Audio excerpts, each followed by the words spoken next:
Hey guys, this is Swap and welcome to my channel. In this video, I'm gonna give you the audiobook of the chapter The Living World of Class 11th.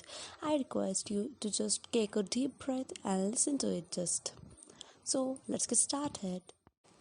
How wonderful is the living world? The wide range of living types is amazing. The extraordinary habits in which we find living organisms, be it cold mountain, deciduous forest, oceans, freshwater lakes, desert or hot springs, leave us speechless. The beauty of galloping hordes of the migrating birds, the valley of flowers, or the attacking shark evokes away, and a deep sense of wonder.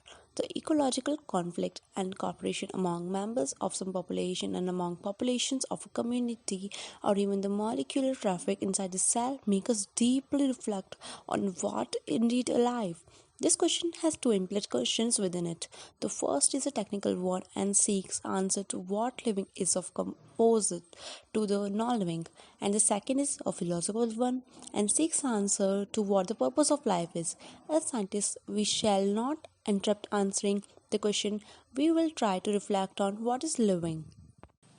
Now, when we say what is living, so when we try to define living, we conventionally look for the distinctive characteristics exhibited by a living organism: growth, reproduction, ability to sense environment, and amount a suitable response come out to our mind immediately as unique features of living organisms. One can add a few more features like metabolism, ability to self replicate, self organize, interact, and emergence to this list. Let's try to understand each of these. All living organisms grow. Increase in mass and increase in the number of individuals are twin characteristics of growth. A multicellular organism grows by the cell division. In plants, this growth by cell division occurs continuously throughout their lifespan. In animals, this growth is seen only up to a certain age. However, cell division occurs in certain tissues to replace lost cells. Unicellular organisms grow by cell division. One can easily observe those in vitro cultures by simply counting the number of cells under the microscope. In majority of higher organisms and plants, growth and reproduction are mutually exclusive events. One must remember that increase in body mass is considered as growth. Non-living objects also grow. We take increase in body mass as a certain criteria for growth. Mountains, boulders, and sand mounds do grow. However, this kind of growth exhibited by non-living objects is by accumulation of material on their surface. While in living organisms, the growth is from inside. Growth, therefore, cannot be taken as defining property of living organisms. Conditions under which it is taken observed in all living organisms have to be explained, and then we understand that it is a characteristic of living systems. A dead organism does not grow. Reproduction likewise is a characteristic of living organisms. In multicellular organisms, reproduction refers to the production of progeny possessing features more or less similar to those of parents. Invariably and implicitly, we refer to sexual reproduction. Organisms reproduce by asexual means also. Fungi multiply and spread easily due to the millions of asexual spores they produce. In lower organisms like yeast and hydra, we observe budding. In planaria platforms, we observe true regeneration, that is, fragmented organism regenerates the lost part of its body and become a new organism. The fungi, the filamentous algae, the protonema of mosses all easily multiply by the fragmentation.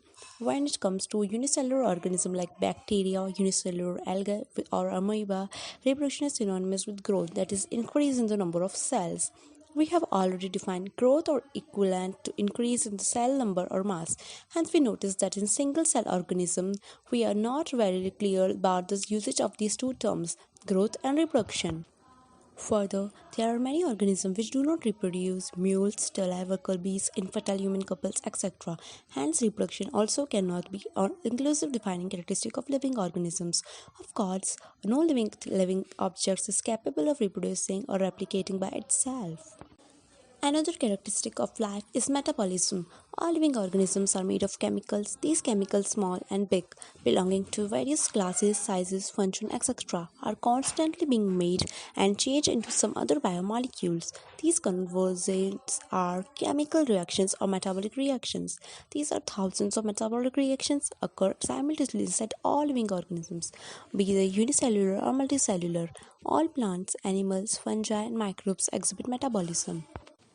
The sum total of all the living reactions occurring in our body is metabolism.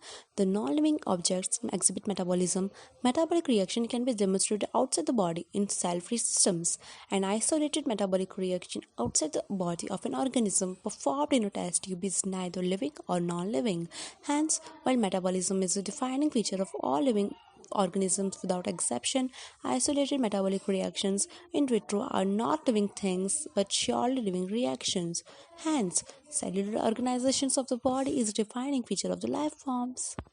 Perhaps the most obvious and the technically complicated feature of all living organisms is the ability to sense their surroundings or environment and respond to these environmental stimuli, which could be physical, chemical, or biological. We sense our environment through our sense organs. Plants respond to external factors like light, water, temperature, other organism pollutants, etc. All organisms, from the prokaryotes to the most complex eukaryotes, can sense and respond to environmental cues. Photoperiods affects reproduction in seasonal breeders, both plants and animals. All organisms handle chemicals entering their body. All organisms therefore are aware of their surrounding. Human beings is the only organism who is aware of himself, that is, has self-consciousness. Consciousness therefore becomes the defining property of the living organisms. When it comes to human beings, it is all the more difficult to define the living state. We observe patients lying in the coma in hospitals, virtually supported by machines which replace heart and lungs. The patient is otherwise brain dead. The patient has no self consciousness. Are such patients who never come back to normal life, living or non living? In higher classes, you will come to know that all living phenomena are due to the underlying interactions. Properties of tissues are not present in the constituent cells but arise as the result of interactions among the constituent cells. Similarly, properties of cellular organelles are not present in the molecular constituent of the organelle but arise as a result of those interactions among the molecular components comprising the organelle. These interactions result in emergent properties at a higher level of organization. This phenomena is true in the hierarchy of organization complexity at all levels. Therefore, we can say that living organisms are self-replicating, evolving, and self-regulating interactive systems capable of responding in external stimuli. Biology is the story of life on the earth. Biology is the story of evolution of life forms on earth. All living organisms, present, past, and future, are linked to one another by the sharing of the common genetic material, but to varying degrees. Our next topic is diversity in the living world. If you look around, you will see a large variety of living organisms, be it potted plants, insects, birds, your pets, or other animals and plants. There are also several organisms that you cannot see with your naked eyes, but they are all around you. If you were to increase the area that you make observations in, the range and the variety of organisms that you will see would definitely increase.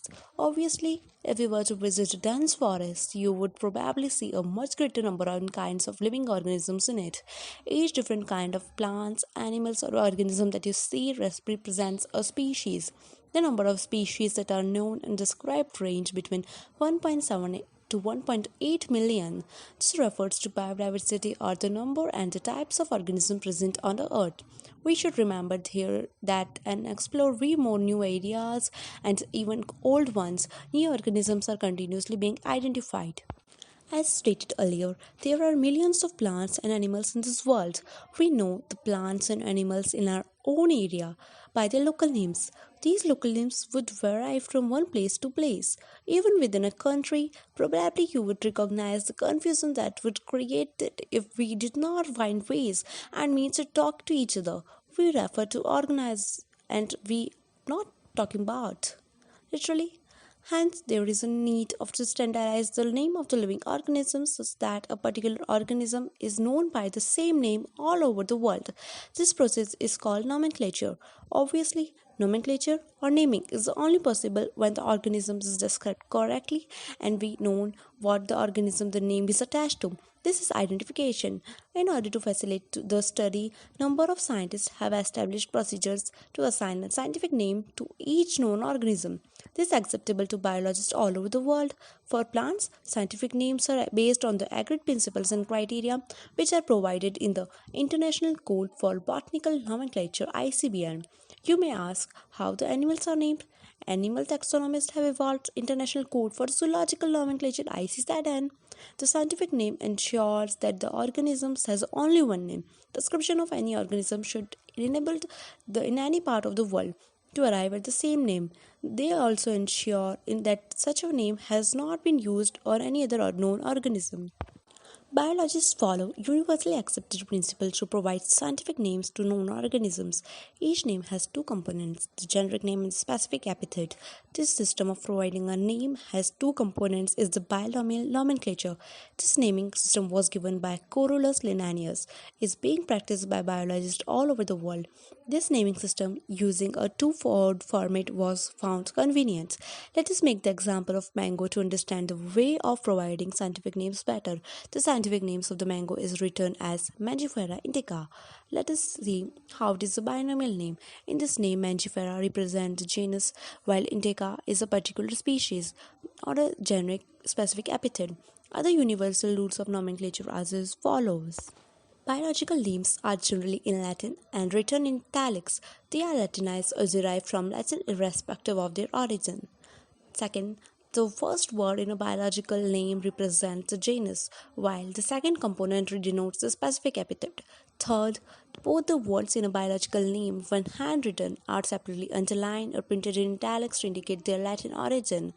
Next, the first word denoting the genus starts with capital letter while the specific epithet starts with a small letter. It can be illustrated with the example of Mangifera indica where we write M is capital while the I is a small letter. Now, the name of the author appears after the specific epithet that is at the end of the biological name and is written in abbreviated form. Example Mangifera indica Linn. It indicates that this species was first described by the Linnaeus. Since it is nearly impossible to study all of the living organisms, it is necessary to devise some means to make it possible. This process is classification. Classification is a process by which anything is grouped into convenient categories based on some easily observable characters. For example, we easily recognize groups such as plants or animals or dogs, cats or insects. The moment we use any of these terms, we associate certain characters with the organisms in that group. What image do you see when you think of a dog? Obviously, each of these see dogs and not the cats. Now we were to think of the Alsatians, we know that they are talking about. Similarly, suppose we are to say mammals, you would of course think of the mammals with external ears and body hairs. Likewise, in plants, if we try to talk about a wheat, the picture of each commons minds will be of wheat plants and not the rice of any other plants. Hence, all these dogs, cats, mammals, wheat, rice, plants, animals, etc. are convenient categories we use to study organism. The scientific term for these categories is taxa. Here you must recognize that taxa can indicate categories at very different levels. Plants also form a taxa. Wheat is also a taxa. Similarly, animals, mammals, dogs are all taxa, but you know that a dog is mammal and mammals are animals. Therefore, animals, mammals, and dogs represent taxa at different levels. Hence, based on the characteristics, all living organisms can be classified into different taxa.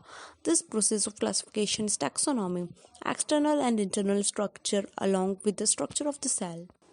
Development and process and ecological information of organisms are essential and form the basis of modern taxonomic studies.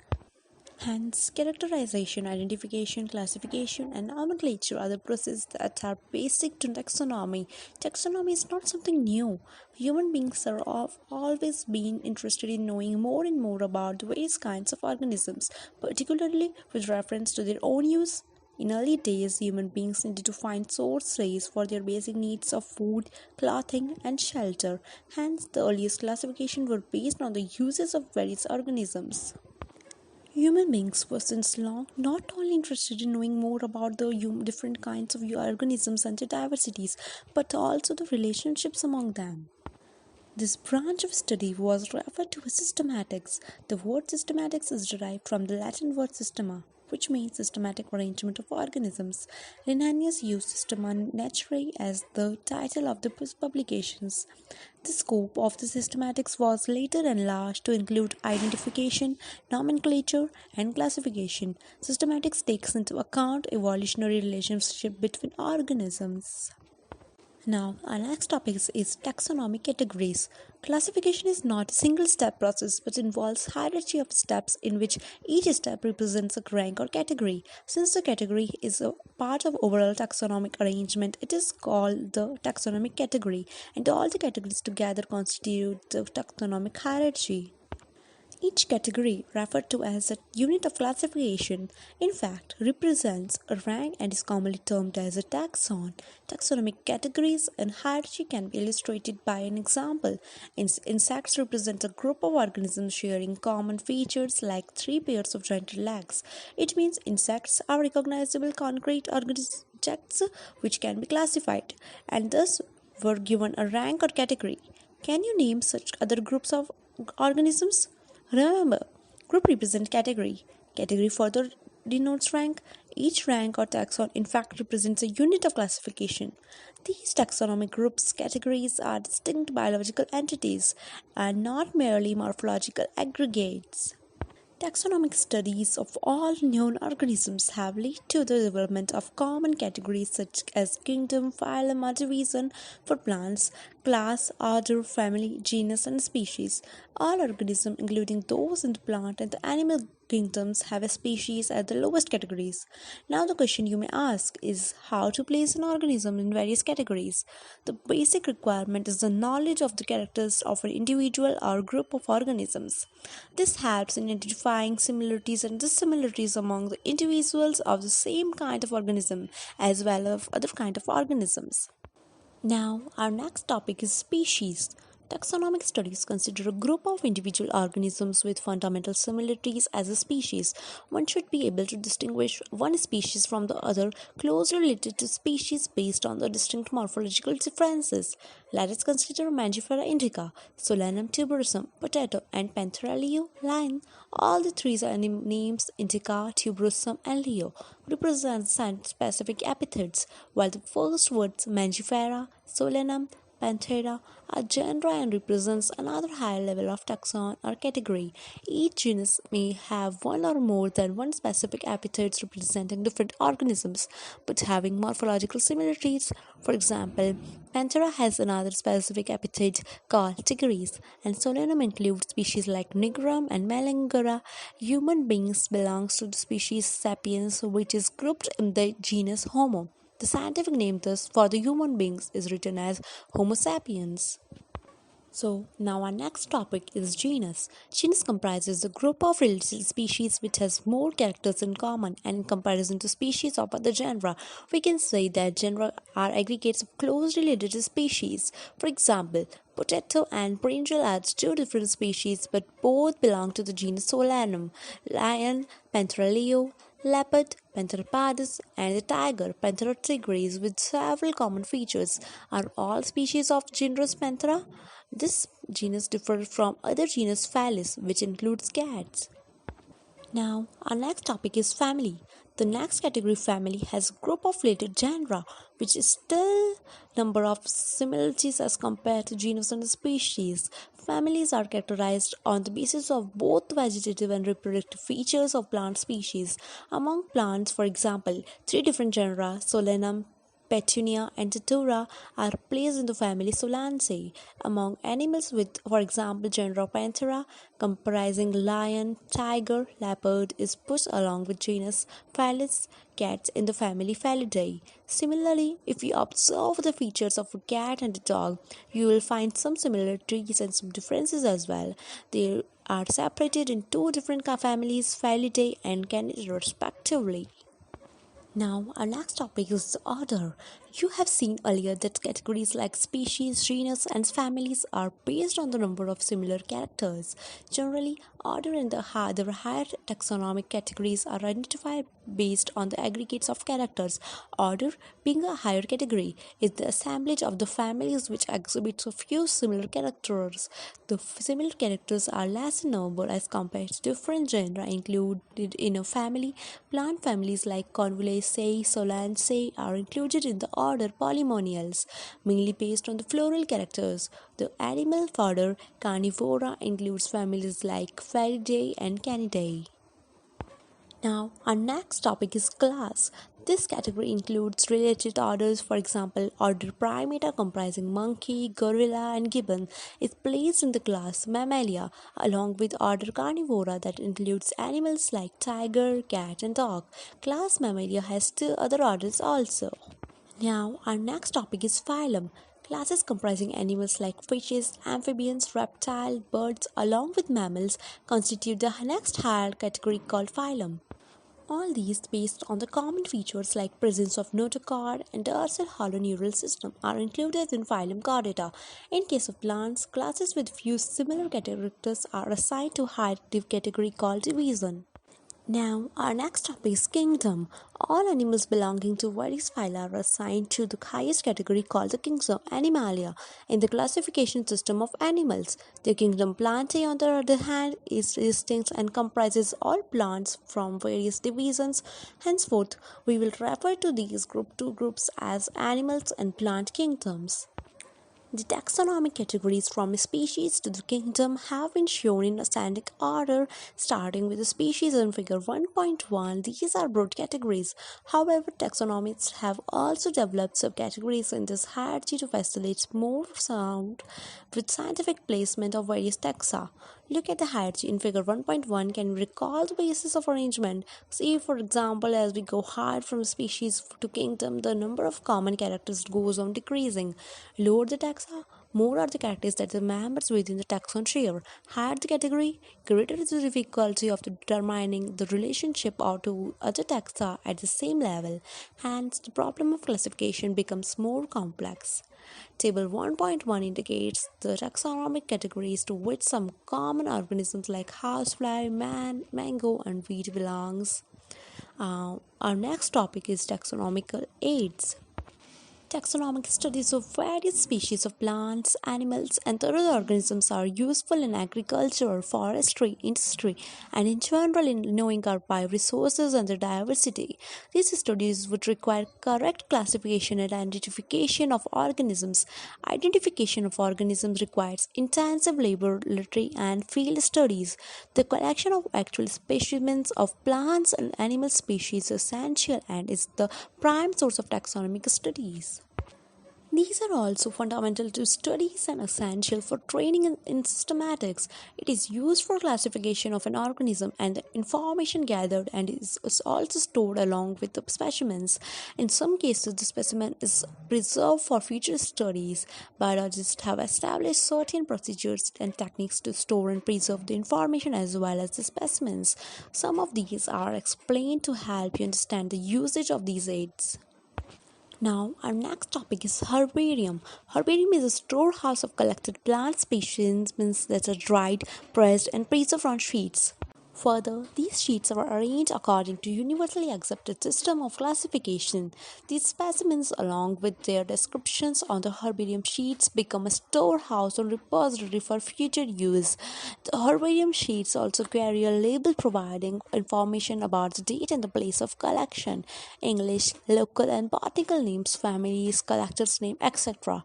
Herbaria also serve as a quick referral systems in taxonomic studies. Now, our next topic is botanical gardens.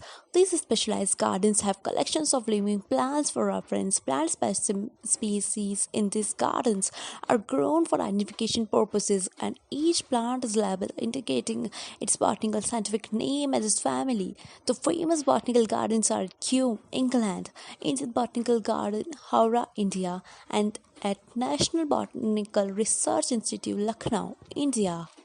Now, our next topic is museum. Biological museums are generally set up in educational institutes such as schools and colleges. Museums have collections of preserved plant and animal specimens for study and reference. Specimens are preserved in the containers or jars in preservative solutions. Plants and animal specimens may also be preserved as dry specimens. Insects are preserved in insect boxes after collecting, killing, and penning. Large animals like birds and animals are usually stuffed and preserved. Museums often have collections of skeleton of animals too. Now, our next topic is zoological parks. These are the places where wild animals were kept in protected environments under human care and which are enable us to learn about their food habits and behavior. All animals in the zoo are provided as far as possible the conditions similar to their natural habitats. Children love visiting this park, commonly called as zoos. Now, our next topic is key. Key is another taxonomical aid used for the identification of plants and animals based on the similarities and dissimilarities. The keys are based on the contrasting characters generally in a pair called couplet. It represents the choice made between the two opposite options. This results in acceptance of only one and rejection of the other. Each statement in the key is called as a lead. Separate taxonomic keys are required for each taxonomic category, such as families, genus, and species for identification purposes. Keys are generally analytic in nature. Flora, manuals, monographs, and catalogs are some other means of recording descriptions. They also help in correct identification. Flora contains the actual account of habitat and distribution of plants of a given area. This provides the index of the plant species found in a particular area. Manuals are useful in providing information for the identification of names of species found in an area. Monographs contain information on any one taxon. So, thank you so much, guys. We have successfully completed the audiobook of this chapter. This audiobook literally saves your time and your eyes. So, share this with your friends, other needy ones who need this audiobook.